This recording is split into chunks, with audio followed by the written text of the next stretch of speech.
Welcome back to my channel. నేను ఈరోజు చూపించబోయేది నిప్పట్లు ఎలా చేసుకోవాలో. ఒక గ్లాస్ పల్లీలు తీసుకోండి, దాన్ని మిక్సీ జార్లో వేయండి. హాఫ్ గ్లాస్ పుట్నాలు తీసుకోండి, మిక్సీ జార్లో వేసి 4 table spoon red chilli powder, కారం ఎక్కువ కావాలంటే వేసుకోవచ్చు, జీలకర్ర, కరివేపాకు,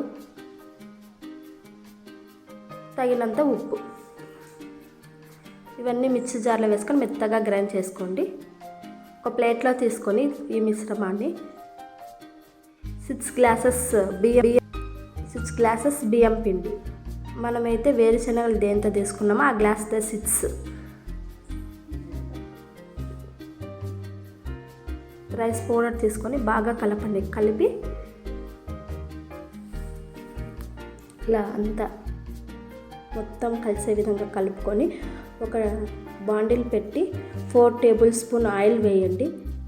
ఆయిల్ బాగా హీట్ ఎక్కాక మనం ముందుగా చేసి పెట్టుకున్న పౌడర్లో వేయండి. చేసుకొని బాగా కలపండి, ఆయిల్ మొత్తం పొడికి పట్టే విధంగా.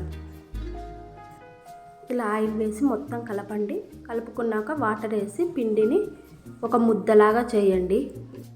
ఇలా రౌండ్గా చేసి దీంట్లో కొంచెం పిండి తీసుకొని దాన్ని స్ట్రైట్గా పొడవుగా అనండి.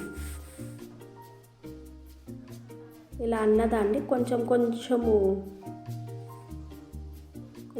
పిండి తీసుకొని ఇట్లా రౌండ్గా సర్కిల్ లాగా చేసుకొని దీన్ని పూరి ప్రెస్ ఉంటుంది కదండి, దాని లోపల పెట్టేసి అప్పడాలాగా ప్రెస్ చేసుకోండి. ఇలా పేపర్ మీద అన్నీ రెడీ చేసుకున్నాక ఒక బాండిల్ పెట్టి ఆయిల్లో వేసేయండి. వేడి ఆయిల్లో వేసి ఫ్రై చేసుకుంటే నిప్పట్లు రెడీ. ఒకసారి ట్రై చేసి చూడండి ఎలా ఉందో. Please subscribe.